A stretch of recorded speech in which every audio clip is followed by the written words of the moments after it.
hello, everyone. I hope you're all having a wonderful, wonderful night. Let me know in the chat if there is sound problems or anything. I was having again a little bit. So type one if you can actually hear me. I was having a little bit of sound problems, like always. Try to figure stuff out, and then we're gonna make it happen as we go. All right, delighted. It was great to see you. Missy identified. Laura, true. Welcome. Perfect. Perfect. So today is gonna be a little bit different. We're still gonna have fun and everything. But it was an interesting day today because there was 3.4 earthquake happen in Northern California. So I figured I could cover it for a little bit, and we're gonna try to do our best. Please bear with me. Oh, Hazmat is here. Hi, Hazzy. Oh, you want to say hi to the chat? Hazzy wants to say hi to the chat too. Yeah, there you go. Good boy, Boo Boo. Go to your bed. Ooh, right there. Oh, perfect, perfect. Let's see. I was playing around with a little bit of a different settings earlier, and we'll see if they're actually working out because now I got 3 screens. Whoa, ooh, that's just crazy. All right, so today's cup, by the way, it's brought by the Hazmat Challenge that I did. It's a continuing hazmat challenge for the emergencies, and it's a workshop I did in Sacramento. So we're gonna cheers with the hazmat cup. Cosmo, welcome. Chris Riviera, hello everyone. Everyone, it's so great to see everybody here. It is so absolutely wonderful, and unfortunately, with bad circumstances that we're gonna bring up. So if you haven't heard yet, there was a 6.4 magnitude earthquake that hit Northern California today, and I actually woke up to an alert at about 2:30 in the morning on my phone. And if you within the state of California, if you sign up for some of the alerts, you can receive them if you within a distance of an earthquake, and it's really good. So it calls a shake quake. Let me see. I have the app right here. So my shake. So this is the app. If you within the state of California, I highly recommend to download the app, and it calls My Shake. And basically, what it does is if you within the distance of the earthquake, it will give you the early warnings of it. So around 2:30 a.m.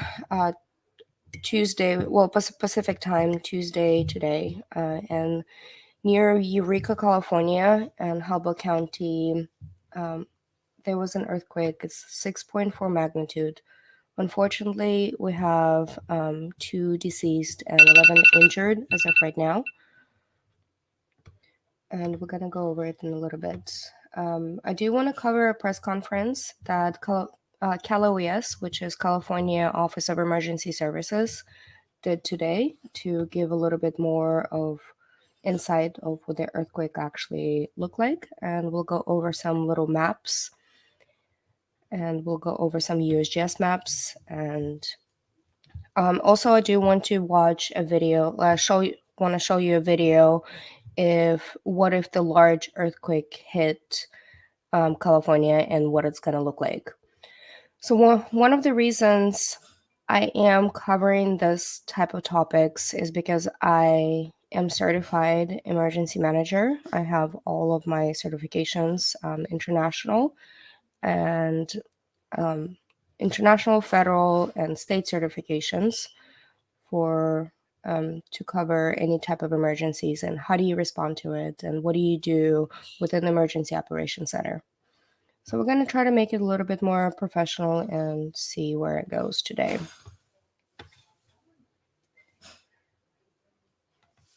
Yes, yeah, unfortunately is. So, Chris, you said you an hour from Reading and you felt it. Yeah, I didn't feel it. I didn't feel it where I was, but I definitely got an alert. So, that means it's good. Okay.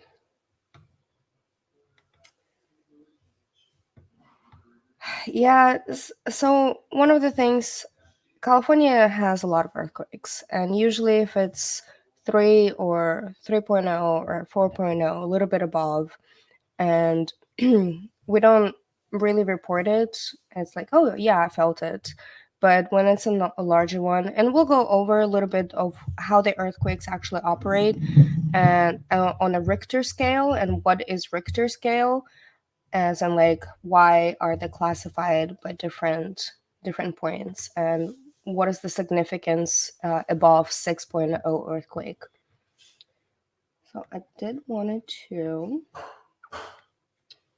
do a little bit of, I'm working out a little bit quirks in here because I got a little different monitor, and we'll see. Do bear with me.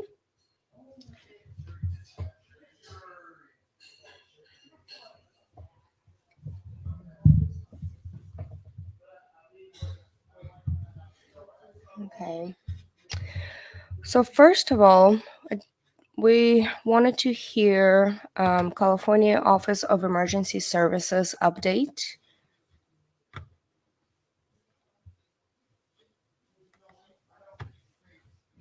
Type 1 in the chat if you can hear it.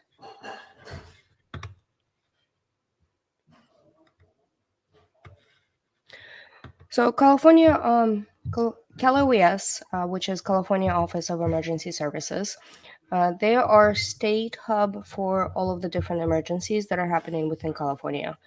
And all they do, they help out with the different resources, and then they're able to bring in federal resources if needs to be, if it's a larger disasters. And that's why we're listening to them, because it comes straight from the source versus the news.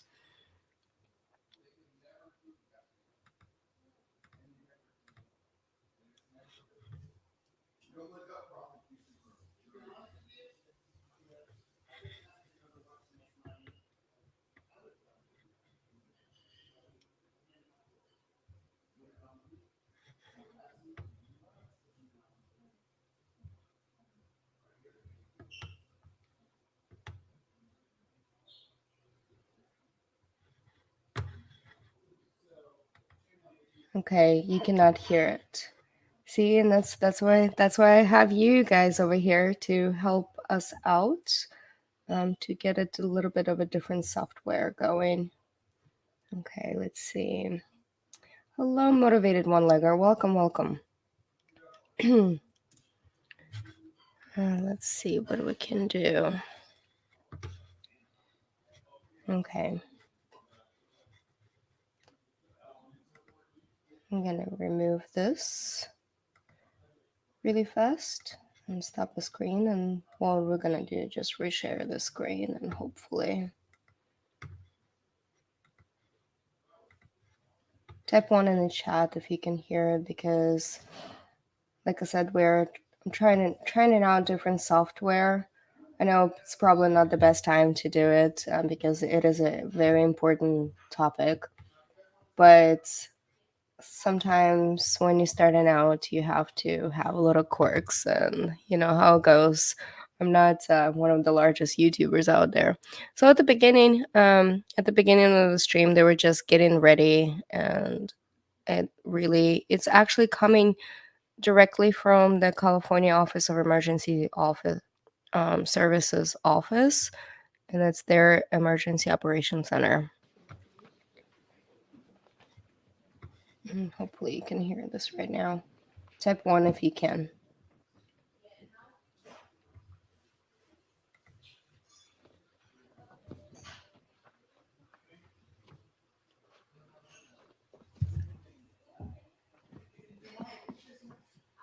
All right.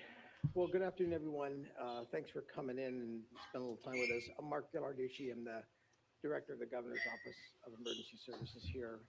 And wanted to just take a minute and provide a little bit of an update on the earthquake this morning, the 6.4 magnitude quake that occurred at 2:34, about 8 miles offshore of Ferndale, California, which is up in Humboldt County.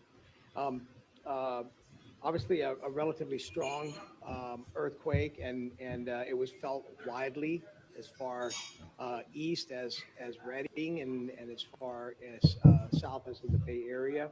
I'll start off by saying, interesting to note that the earthquake early warning system, which the new system that we have, was able to actually push out alerts 10 seconds in advance of the earthquake shaking to some 3 million people in Northern California. And so I was really happy to have given individuals an opportunity to drop, cover, and hold, or get to a place of safety within that 10-second time frame. And the system did operate as we had hoped, and we've been working to design. Um, the impacts from the quake really centered in Humboldt County and predominantly around the towns of Ferndale and Fortuna and Rio Dell. And And we'll go over the little maps where they actually located and right after this. It's not an area where they're strangers to earthquakes. They've had pretty good sizable earthquakes up in this area in the past. And, we're happy that this one wasn't as large as it could have been and we've seen in the past.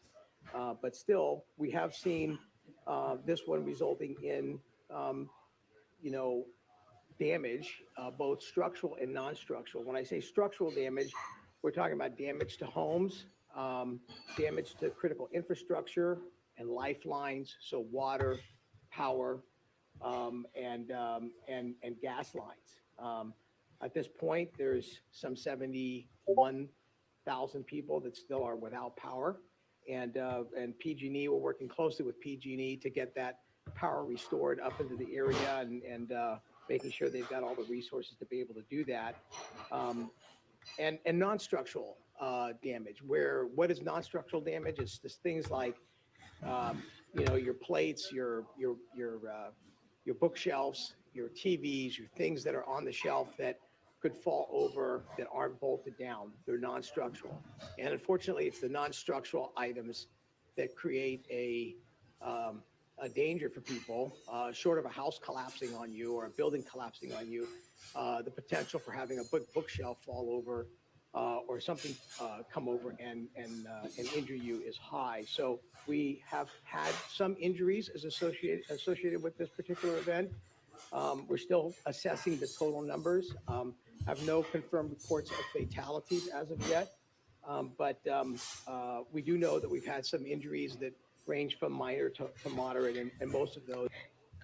Mind this, it was all this was streamed earlier in the day today. There are 2 confirmed fatalities as of right now, and about 11 injuries. Those were, again, from non-structural kinds of situations.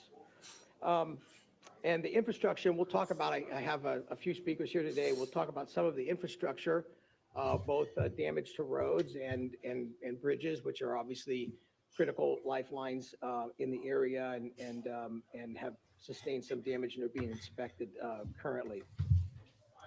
We're here at the State Operations Center, where behind me you'll see representatives of number of state agencies that are here coordinating a state's support response effort to the earthquake up north and to Humboldt County. Really, the role here is to provide whatever resources or commodities, mutual aid assets, whatever the local government and our tribal governments in that area need to be able to address what their immediate needs are. So we have supported them with some mutual aid fire assets, and we have pre-positioned some commodities for humanitarian efforts, things like cots and blankets and comfort kits.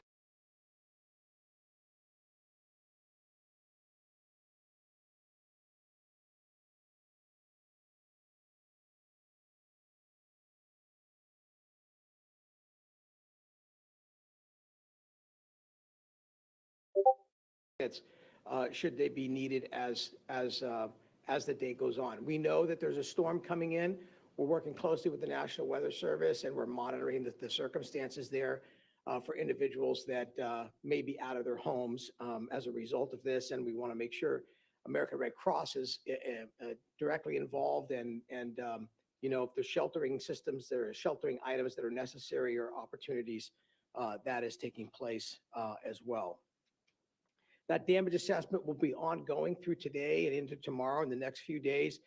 Earthquake damage is always a little bit more difficult to find because you have to get in and understand what the foundations looks like, where the cracks may take place, and that'll also drive what the overall damage assessment is and what it means for us from the standpoint of seeking any additional assistance for disaster aid. Important to note that following the 6.4, we've had it up to 80 now aftershocks, the largest being a 4.6, which happened in and around Rio Del. And it appears that Rio Del it's probably sustained, some of the hardest hit areas, but there's still assessment going on in Ferndale, which is also close to the epicenter.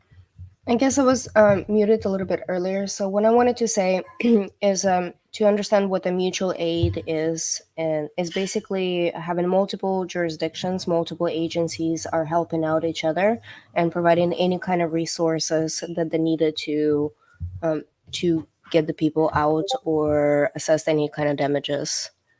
Because some counties or some cities are not able to assist on their own. Therefore, CalOES, which is California Office of Emergency Services, tend to come in and they tend to provide that mutual aid aspect for the different agencies to respond.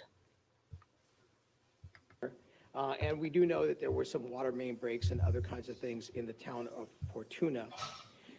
Throughout that process, there was a notice issued by the National Tsunami Information Center based in Alaska, the Warning Center in Palmer, Alaska, advising that there was no threat of a tsunami because the earthquake was offshore. And so it's important to note that, and so we don't expect that to. And we'll go over a little bit why there's a tsunami aspect that can happen during an earthquake. To be the case. So that's kind of where things are at right now. The State Operations Center on this end will continue to be operational through tonight into tomorrow, or as long as it takes to ensure that all of the resources that are being applied are being done so, and that we help the folks up there navigate through this particular situation. We know that with the aftershocks, individuals will maybe feel a little uncomfortable about being back in your home. Your home is livable if you can get in. You understand, just like anything, if you feel like there's the earthquake happening again, an aftershock, drop, cover and hold, find a safe spot in your home to get to. Please remove all that non-structural stuff or bolt it to the wall or secure it in some form or fashion so that it's not above you should something fall over. So you want to make your home as safe as possible through this period of time. And of course, if you have any emergencies or need any assistance, to call local authorities to be able to provide that assistance to you. The responders up there are pretty busy. So, make sure that if you need them, it's something that you need them for when you call them. But this is a one team, one fight effort, local, state, folks all working together to be able to help out the community there. So with that, I'm going to turn it over to Tony Traveris, who is with the California Department of Transportation, Caltrans, and he's going to talk to you a little bit about some of the work and assessments that we've seen with regards to the bridges and roads. So within earthquakes, you always have to consider the roadways. You always have to consider the power lines and the waterways. Excuse me. So basically, and that's why you bring in other agencies to build in that mutual aid.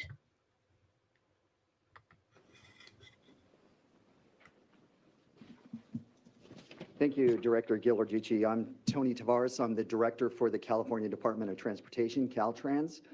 And like to just mention a little bit about the infrastructure, the state highway system up there in the Humboldt County area.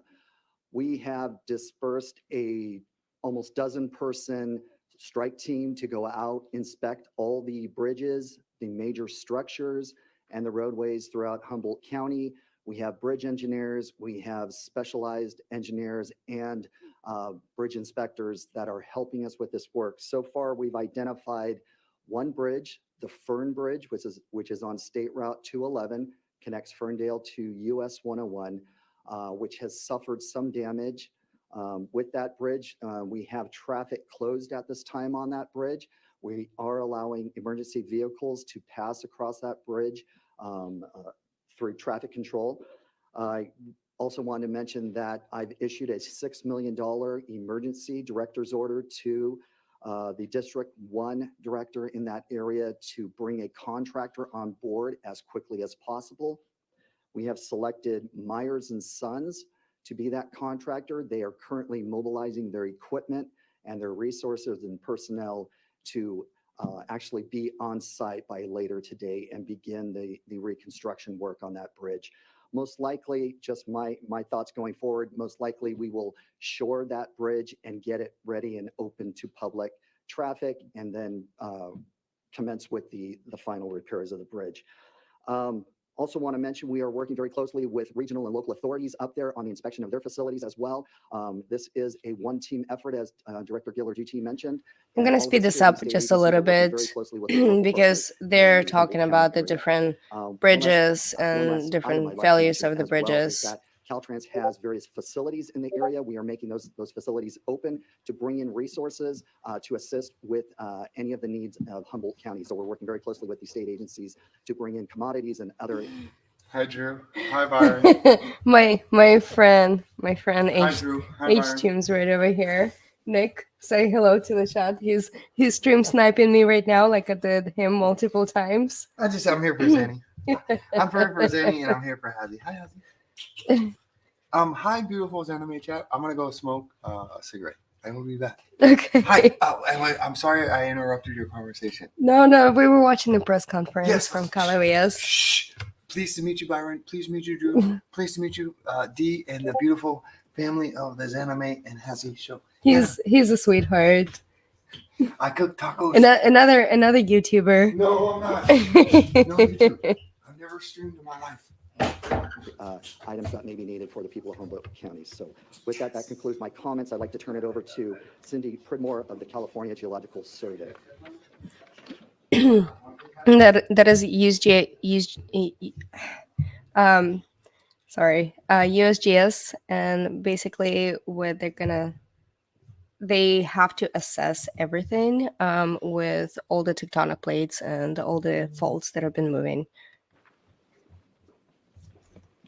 Hi, I'm Cynthia Pridmore with the California Geological Survey, Department of Conservation, and I'm also chair of the California Earthquake Clearinghouse, which was last activated for the 2019 earthquake, which was also a 6.4 and a 7.1. Today's earthquake was about about 2 miles offshore. It was about 15 miles southwest of Ferndale. The earthquake was probably on what's called the Gorda Plate. It's a complex area offshore where we have the Pacific Plate, the North American Plate, which we're on here, and some small pieces of other plates as well. So the importance of the Gorda Plate is actually it's fairly close to the Cascadia and or San Andreas, pardon me. And this is where exactly like the San Andreas has begun. So that means one of the plates has moved right next to the San Andreas. And then this is one of the dangers that California is really facing, which we're going to go over it in a little bit. The area over the last century has had about 40 earthquakes that are magnitude 6 to 7. So it's not unusual for us to have these earthquakes of this size in this region. We had, as Director Gillarducci said, we had about 80 aftershocks. There were 3 of them, magnitude 4.6, 4.0, and 3.9, which were the largest at this point. We have sent some scientists out in the field from the California Geological Survey, and likely there are other scientists out there as well as engineers starting to get a reconnaissance feel of what kind of damage and features are out there. And we will be sending more people out there if needed to document the characteristics of this earthquake. Part of what the clearinghouse does is help sort out and connect people who are doing that research and make sure that we have a platform to provide that information out to others. It's a key part of providing intelligence after an event to the State Operations Center. As also mentioned, there was no tsunami. The plate motion or the fault motion for this was a side-by-side motion, so there was no possibility of lifting up and even causing a small tsunami. And we'll go over that, what the she was trying to USGS say, has also side by put side out, which is very motion. helpful, what they call an earthquake forecast, aftershock forecast. This will be changing by the hour, but when I last looked at it, there is approximately a 13% chance within the next week of a magnitude 5 or larger. So, people do need to be prepared, especially if they're in weakened structures, to be mindful of where they're staying, and just to be prepared, get that water, make sure they have flashlights and electrical, other support things that they need to carry on if there's another earthquake. Thank you. Next speaker is Troy with Highway Patrol. Thanks. Good morning. I'm Troy Lucas with California Highway Patrol. During earthquakes like this, the California Highway Patrol's primary mission is to ensure and maintain public safety, and if needed, to help out with any evacuation effort. Also to necessitate the safe movement of community members, goods, and emergency supplies. I'm As soon gonna as this incident just occurred, speed as this we one stated up a little around bit. Really 2:34 had a.m. wanted this to morning, hear what CHP she had to officers say. from the Humboldt area, our Garberville area, as well as Crescent City, began conducting damage assessments throughout their respective communities. The majority of the damage of this incident was noted near the Humboldt County. We're currently working right now with law enforcement and public safety partners to include Cal OES, Caltrans, Humboldt County Sheriff Department, Cal Fire, to mitigate the emergency as quickly as we can continue to do. The CHP right now, as we currently speak, we only have 12 uniform members fully dedicated to the incident at this point. The CHP's supporting Caltrans right now at a closure at Fern Bridge, which is State Route 211, which is still currently closed, as already previously mentioned. And the CHP will continue to provide dedicated personnel until this incident is mitigated. This time I'll turn it back over to you, sir. Thanks, Commissioner. Just a closing, so we continue to keep Governor Newsom briefed on the response. So basically, usually when they do just a closing, they summarize the whole interview of just.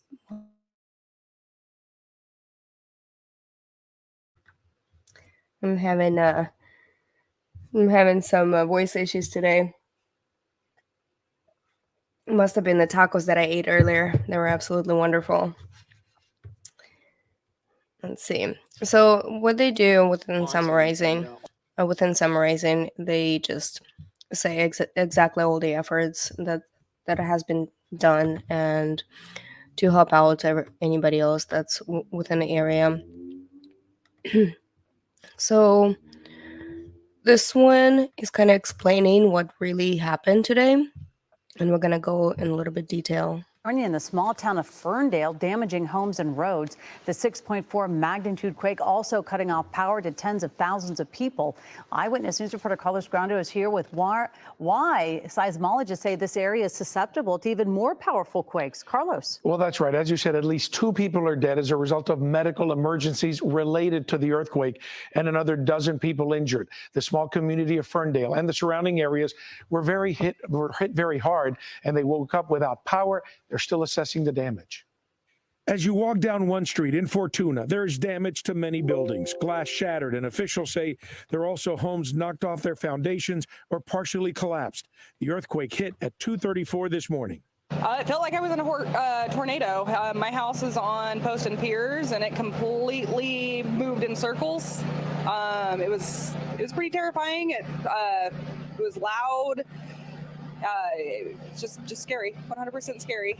This road buckled and cracked. It's State Route 211 at Fernbridge. The bridge is closed while officials conduct safety inspections. Gas leaks have also been reported, and more than 70,000 customers are without power. This is earthquake country. We do feel a lot of 3.5, 4 earthquakes, but to get a 6.4, it's really significant. In this hardware store, walking aisle after aisle, you see hundreds of items that came off the shelves. The Rio Dell area has been hit the hardest. 2 structures collapsed, and people had to be rescued. It's offshore, and it's the most common source of big earthquakes in California. The epicenter of the quake was in the Pacific. This happened right where the San Andreas Fault ends. It's where the North American Plate, the Pacific Plate, and a third plate, the Juan de Fuca Plate, all come together. It's the reason that the Pacific Northwest has the potential for magnitude 9s, right? The whole thing of the really big one is the offshore from Cape Mendocino, from right where this earthquake is, all the way north to British Columbia, is what's called the subduction zone, or the boundary of this Juan de Fuca Plate.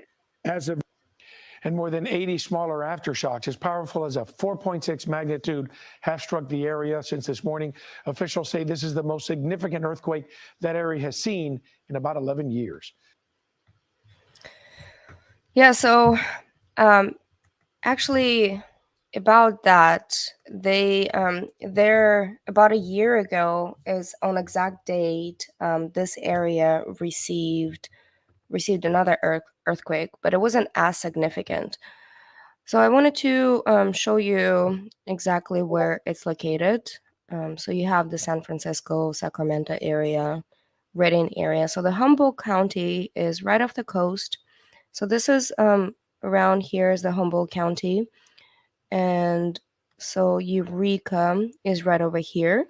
And Fortuna. So the earthquake happened around here, but it was just about 10, I would want to say, yeah, about 10 miles deep off the coast. So one of the reasons, because when the earthquake happens off the coast, there's always a warning of tsunami, but only if the plates move up and down, not side to side. So this earthquake happened when the plates actually they got stuck. Whenever there's a plates are moving, so they got stuck together, and then there are a lot of friction that they couldn't get it out, and then they're moving side to side.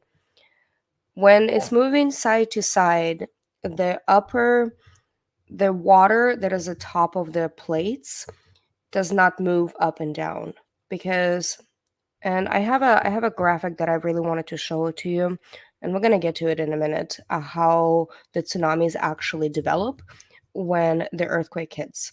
So the plates got stuck, just they moving side to side, no water up and down. That's why we didn't have a tsunami warning. And thank you, USGS, for developing all this stuff.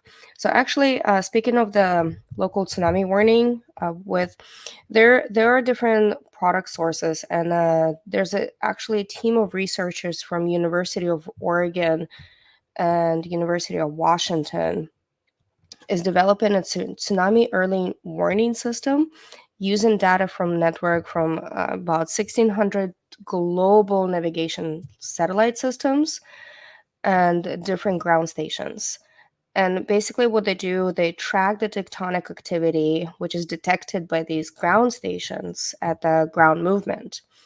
And the data then processed by those models and basically determines if there is a likelihood of tsunami, which is absolutely wonderful research they've been doing. And the alert that I got today at 2:30 in the morning, even though I was quite far away, but it means that the stuff is working. That means that once I got that alert, I already recognized the sound. I was like, okay, and I'm just listening. I'm listening because sometimes during the earthquakes, even before you feel an earthquake, you can hear a big boom, like an explosion. It depends how close you are to an earthquake.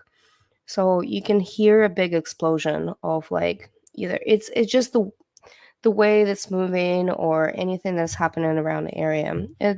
I've been I've been in quite a few earthquakes myself, and that's what you would hear.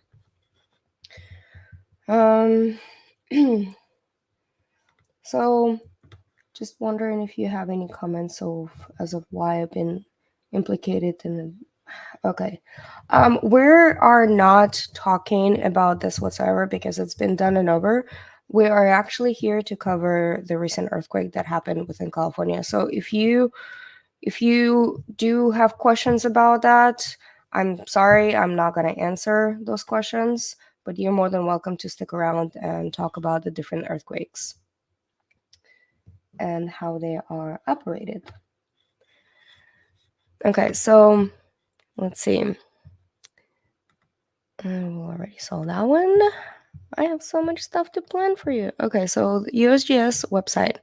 If you ever feel an earthquake or you wanted to get to the source and actually do a research about what is happening within the area, USGS is the absolutely wonderful source to use because it has like interactive maps as in happening in real time. It depends on what is happening. So right here, this is where the earthquake, the epicenter, happened. And as you can see, the Ferndale is right over here, and then the Eureka is right here. So the further you go, obviously, you don't get to feel it as much. And so the epicenter and around most of the people actually felt it around here. And then the beauty about USGS, they actually provide a map is like, did you feel it?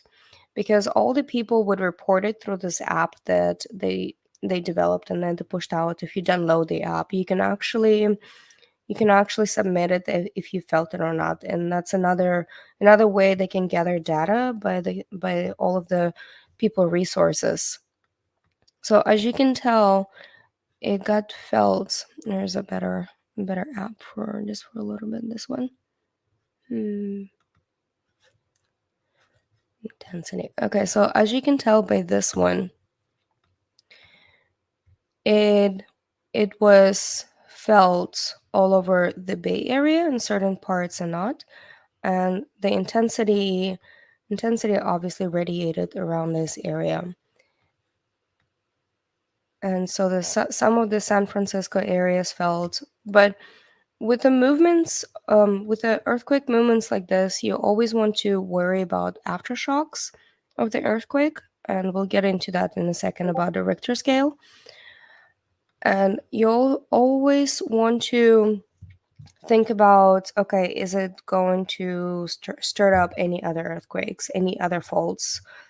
Because we have a lot of major faults within the Bay Area, and one of the largest one is San Andreas, and the second one that all majority of the Northern Californians are worried about is Hayward Fault. Hayward Fault, it goes through all the way through Berkeley, and we'll get into that in a minute. So yeah, so this is the reporting. This is the reporting of the personnel if they actually felt it or not, and this is the concentration of where they were able to feel it, and it goes all the way even to Oregon, even to Eugene and Portland, because the different fault lines that are heading through that.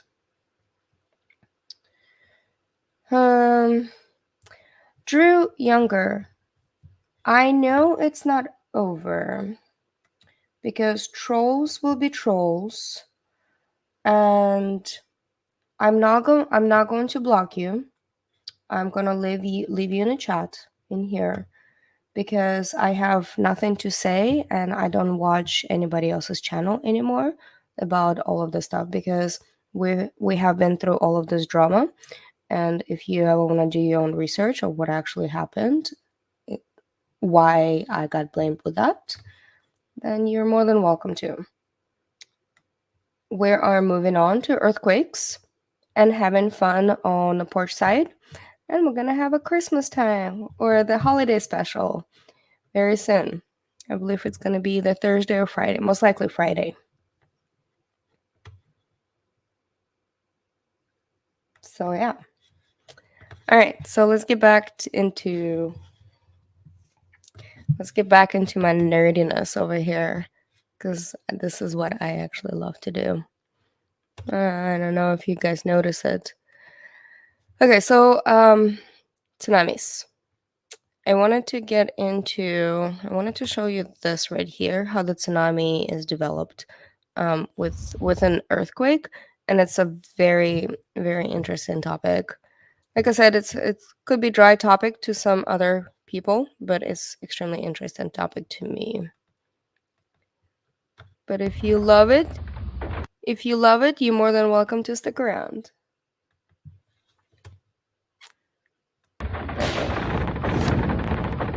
All right, as you can tell, the tectonic plates, they got. All right, hold on. So the tectonic plates, they got stuck. That's how the earthquakes happen, because they get stuck because the tectonic plates are in constant movement. And when they get stuck, and then when they get unstuck, and then keep try to move, and that's the little snap that happens.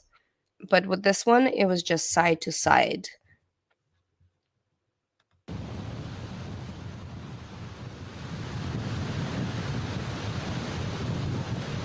So it pushed up all of the body of water to the top. And then since it pushed all the body of water to the top and to the other side, therefore that you see all of this receding water. Anytime you're at the beach and you start seeing this type of phenomenal, all this receding water is going in, you might want to seek the higher ground. You might want to, you might want to just be gone. Don't be an onlooker. Don't be a YouTuber looking, oh, look at all this cool phenomenals happening. Because what all of that receding water is going to do is going to come back even stronger. So this is a simulation of the Indonesia tsunami that happened.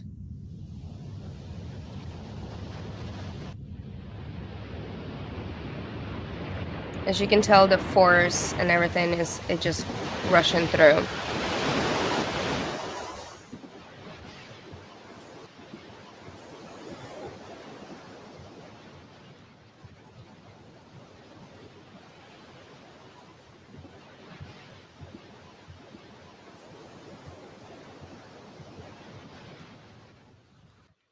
So yes, earthquake and tsunamis are 100% related, is because obviously for the different physics and different forces. Let's see. Tsunami, Japan earthquake that hit Bodega Bay was something. Yes, Huck, it was very I was actually during that time I was actually concentrating on studying about the radiological impact of that because of the Fukushima, and it was very interesting to actually get to see the different readings and how far they hit, and scientists got a lot of data out of that earthquake, and I believe that's another reason why there are so many developments that happen with the different apps and everything as well. All right, so I wanted to. So remember, this earthquake wasn't. It didn't go above. It didn't go up and down. The plates moved side to side, and that's why there was no tsunami warning. All right, we're ready to watch this one. Oh wow, I'm actually going through faster than I thought I would be. So this is a Twitter of Cal OES, the California Governor's Office of Emergency Services. So if you do want to get any type of news, this is the main source to get out to actually what is happening on the ground with the different disasters, not just earthquakes itself. Wow. Okay, so aftershock forecast, let's see if they have any other data. Okay, with the earthquakes, after you do a little bit of research, what they are and how they're happening and what you can do to protect yourself, and then you tend to understand. So for example, during an earthquake, you don't want to run. Your flight or fight response will get triggered and you would want to run. You would want to run away, but this time around you don't want to run, because if it's a larger earthquake, you just want to seek shelter. You just want to hide underneath a really sturdy table. You want to hide. Don't go underneath the door frames, because that's a myth. And you want to hide underneath something sturdy, because if you run, this is when, because everything is shaking, it's really hard to run, and this is when you actually get to fall down, have different injuries, and you can get hurt even more. So there is a ready.gov for United States. There is a ready.gov website where you can go. We're gonna watch this one if a mega earthquake hits California, but we're gonna watch this one. Here I'm gonna type it in ready.gov for you. So ready.gov is basically a disaster and emergency plans that you can do for your families. And if you go to earthquakes, and basically it has everything that you should be prepared for. It has any kind of information. It has any, if you're handicapped, what do you need to do? If you're in a different chair, what do you need to do? And then what do you need to do afterwards?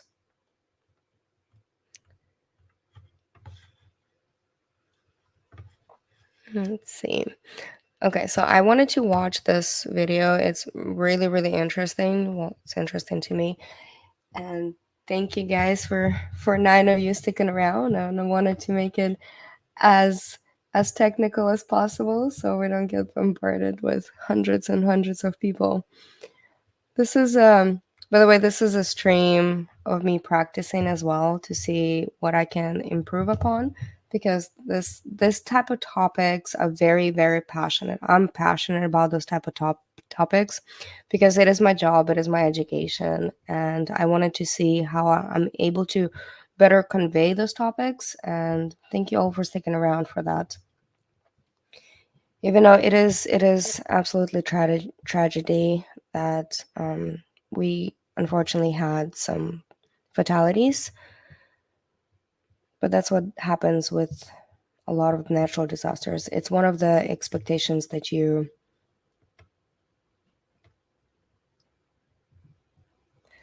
yeah I like lurkers. Pigeon, you're an amazing lurker.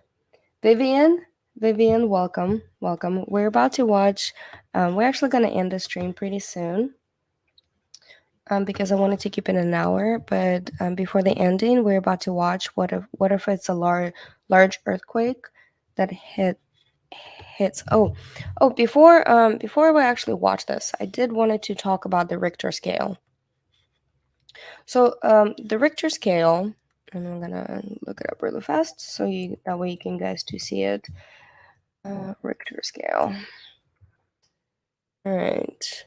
So it's a magnitude scale, and the image that I always like to use is this one. So basically, you have your moderate, right? Up to moderate, up to level 5. Sometimes you can feel it, sometimes it's not. Basically, it's you can feel it. There is minor damage, and after 6, it may cause the damage. So the larger or the larger number it gets, the larger of earthquake that you can feel. It's kind of it's a phenomenal where you just feel a little bit of shakiness, and then the more you get to the top. So the Richter scale is it's a quantitative measure like of earthquakes magnitude, and then different size.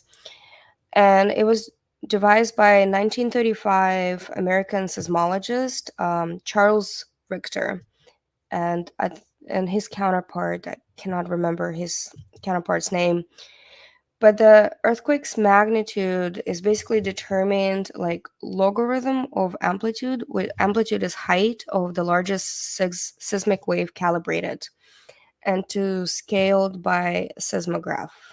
I don't know if that makes sense. Okay, so basically, it's when you use the seismograph,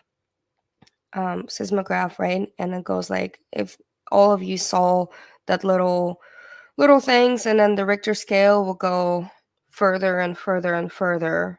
So this is it. So this is your seismograph right here, right? And then just have it a little bit reversed, so that you got like little smaller lines, and then you got bigger lines, and then they become smaller lines. So this is the identification of it. So it's between 3 and 7, and it's assigned by a number that would allow the size of an earthquake to be compared to another. So yeah, so this is a Richter scale that everyone's like to use it. So it's just a magnitude. So you have a macro, right? Macro, and you have it right over here that you probably won't even feel it whatsoever. It probably just like some, yeah, you probably won't even feel it. Most likely you'll feel 3 or 4. This is where you have some light damage, maybe something fell on the ground. Moderate, between 5 and 6, you might feel shaking of the building.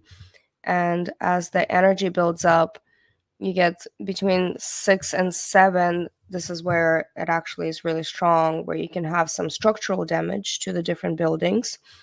And major is when you have power lines down. Like right now, they have over 70,000 people still without power, and PG&Es try to reassess of what power lines are down because of the earthquake. So between 7 and 8, it's a lot of structural damage, and between 8 and 10, this is where you don't want to be within an earthquake, because it's not going to be just structural damage. It's going to be a lot of physical damage to the roads, a lot of failures in the water system, in electrical system, in the roadways, and in actually surfaces of the earth, the crust. So you'll have this going to be this will take a lot of response to do. So this will take a lot of response. And within the state of California, between 6 and 7 is very manageable within the state of California itself for the mutual aid. But a lot of this is going to be really bad. And we're about to see, because the mega earthquake is going to be between 7 and 10. So we're about to watch the video. Let me address the chat really fast. Experience my first quick shake. Last Wednesday shook my chair. Ooh, yeah. Okay, Drew, I'm not scared of questions. I'm just not doing this on this live. So if you want to stay and listen to about earthquakes, you're more than welcome to. I'm just not doing it on this particular live. All right. So let's watch this before we head out. Like I said, I wanted to make this pretty short and just kind of get some stuff kicked off. Catastrophic earthquake scenarios have played out on the silver screen for decades, terrifying viewers with quakes that can collapse skyscrapers or topple entire cities. Here's what will happen if the big one hits the West Coast. On July 4th, 2019, Ridgecrest, California was hit with a 6.4 magnitude earthquake and then a 7.1 just 1 day later. But neither of these compare to the long-awaited big one, which scientists predict will eventually rattle the Golden Coast. But when it hits, what will that actually look like? Here's what experts say could happen in the seconds, hours, and days after the big one. While experts can't know exactly when a quake will occur, they have a pretty good idea of where.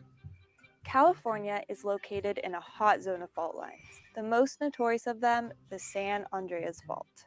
Here in California, you have dangers from a number of different kinds of earthquakes. The major danger is from the earthquakes on the San Andreas Fault system. On average, the San Andreas Fault ruptures every 150 years, but southern parts of the fault have remained inactive for over 200 years. We haven't had a big earthquake in Southern California really since 1857. In other words, we're overdue for a major shake. According to a 2008 federal report, the most likely scenario is a Oh, I'm gonna pause this right here. So this one right here, San Andreas, right? So San Andreas fault is right here. There's another fault line that is right here, and another fault line that meets right here as well. So the earthquake that happened today was right around San Andreas fault, like right over here. So that means there is some activity going on, and hopefully, the activity that's going on is not going to trigger any other activity on the San Andreas. We already had some Hayward fault activity. The Hayward fault, which is like right, well, it's a little bit down south going on. That's another one that's actually going through the Berkeley. But San Andreas is right here, and then the earthquake that happened today is literally right over here. So San Andreas runs from Northern California around by Eureka all the way to Los Angeles and past Los Angeles. So this is if there's a big one happen, so San Andreas. And you can actually drive to the area and then get to see where the San Andreas fault has separated. 7.8 magnitude quake that would rupture a 200-mile stretch along the southernmost part of the fault. It's basically moving the ground several yards over an area of 50 square miles.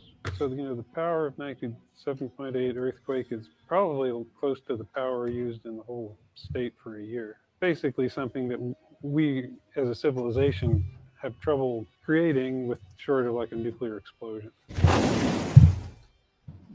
If you're near the epicenter of the earthquake, it will be nearly impossible to stand. People have this idea of running out of bed, out of their buildings, and that's a terrible idea because a lot of what we see in earthquakes is people with broken legs and people who run through glass. And the best thing to do, like we always say, is duck, cover, and hold. Get under some piece of furniture, and the main point is to protect your head and chest. During and immediately following the shaking, buildings could collapse. The number of buildings that were constructed before about 1980 is really significant, and most of these buildings are very vulnerable to damage and collapse. In this time-lapse video, you can see how building components would hold up in a high-magnitude earthquake. Because the San Andreas will produce the kind of long period shaking, which would be very damaging to very tall buildings, say in downtown LA and Century City and Long Beach and so forth. Older steel buildings, the connections in them have not necessarily been designed to withstand the maximum forces that actually can be generated. Unreinforced structures are the least stable, but even buildings up to code could crumble. The building code, with its minimum requirements, does not ensure that the building will be serviceable after an earthquake. It's intended to not kill anybody.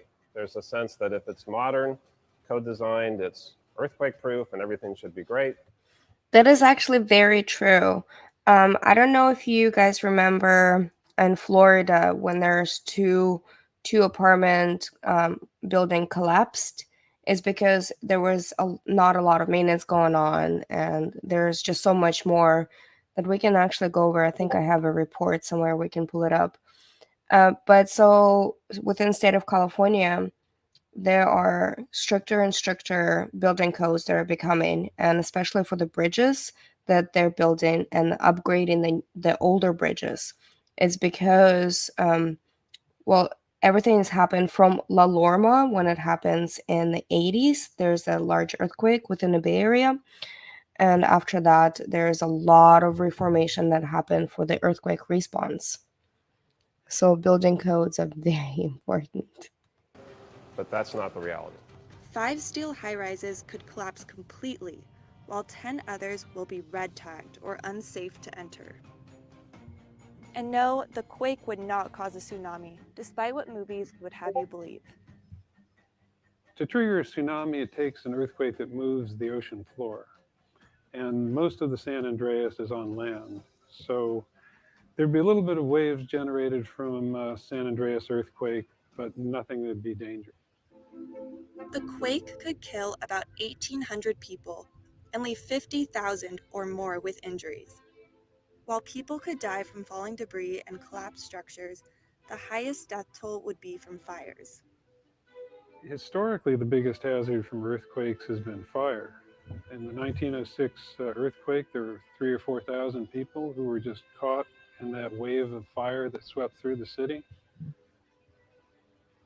The aftermath of the big one will wreak havoc on infrastructure and the economy. Below our streets and our buildings is this really complicated network of infrastructure that could be damaged, and a lot of the things we take for granted every day won't be available anymore, right? Like water, electricity, being able to drive where you need to drive. Parts of the San Andreas Fault intersect with 39 gas and oil pipelines. This could rupture high-pressure gas lines, releasing gas into the air and igniting potentially deadly explosions. So if you have natural gas lines that rupture, that's how you can get fire and explosions. And after the fires burn out, one of the biggest concerns in a major earthquake is access to fresh water. The major aqueduct networks that pump water into Southern California all cross the San Andreas Fault and could be seriously damaged. So we would be without the lifelines that bring in imported water to the region. They cross through tunnels, cross through aqueducts near the surface. All of these would be ruptured, and so we would be losing 60% of our water supply. Many of these distribution lines for water are near sewer lines, which would also be broken. So now you have a situation where contaminants are potentially getting into the water supply. Experts say you should keep at least a 2-week supply of water in your home. As the ground shakes and sediments shift, there will be landslides throughout Ventura and western Los Angeles County. There could be thousands of landslides. There have been earthquakes that have produced thousands. Landslides definitely can cause fatalities, property damage. We have a lot of people who live up in the hills, right? And so that's the location where you would be likely to see landslides affecting people. And finally, the big one will severely impact the economy. Major transportation networks like highways and railways could be unusable for weeks and even months. Some bridges may not be passable after an earthquake. We've had bridges collapse during past earthquakes. You might start seeing key industries leave, population loss, and this could have, devastating long-term impacts for the region.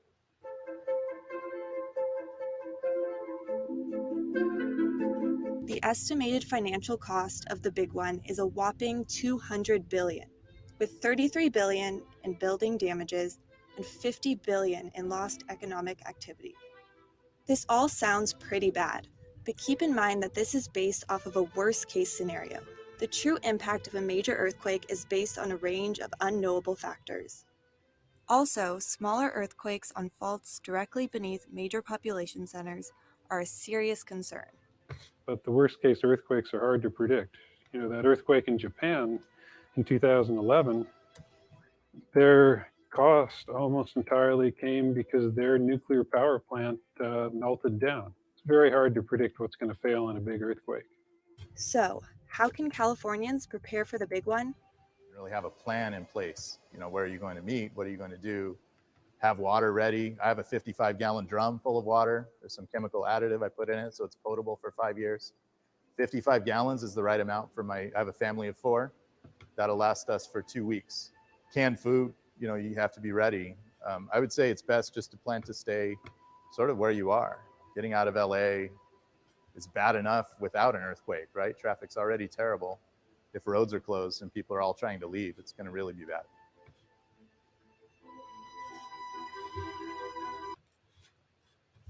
So I really like that segment, and it came from the Insider.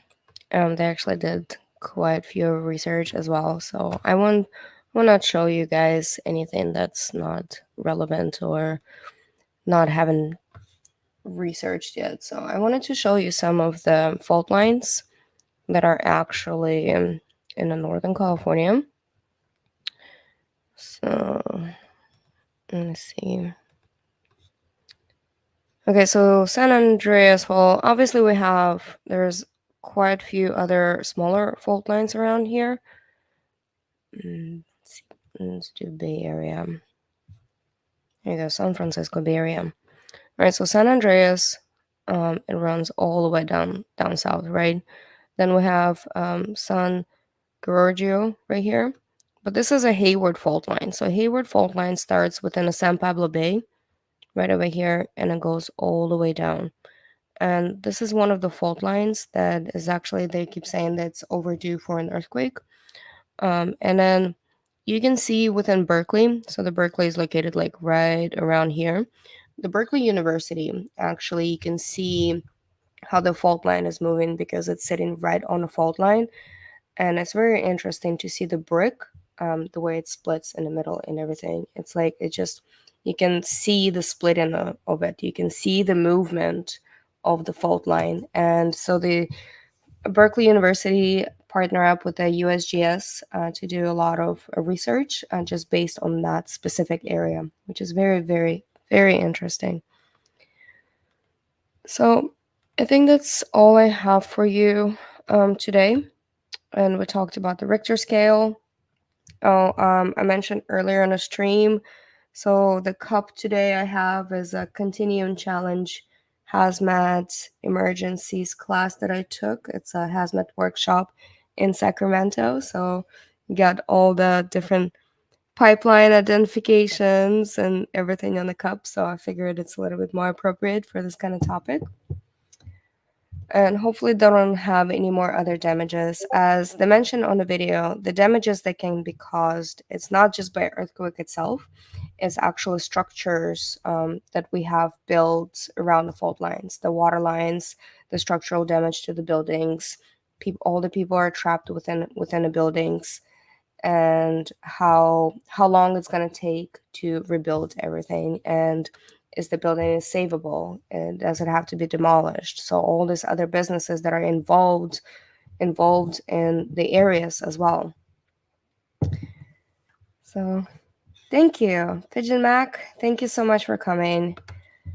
Let's see, tonight's make my convolutions easier. Yes, yeah, that's what we're here. We're here to have fun, educational purposes, to get to know about like why certain things are important. And I think I'm going to do a Christmas special on Friday. I might just wear my Christmas pajamas and have fun with. So there's this program, it's AI, and you can type in any, like you can ask any questions, or you can say like, oh, write me a poem. So I think we're gonna do dad jokes and write poems with this AI, and we can choose anybody from the chat and we'll write them a poem as well. Read it out loud. So Friday, come join me Friday. I'm gonna try to do it a little bit earlier than usual. I do have 4 hours excused work leave, so I'll be able to come and hang out with you. And this has been phenomenal. I wanted to keep it a little bit for an hour, maybe a little bit over an hour, but that is it. Sometimes you don't have to drag it out long enough for just to put out information. And I hope all of you have a great night, and thank you all for hanging out with me. Mwah.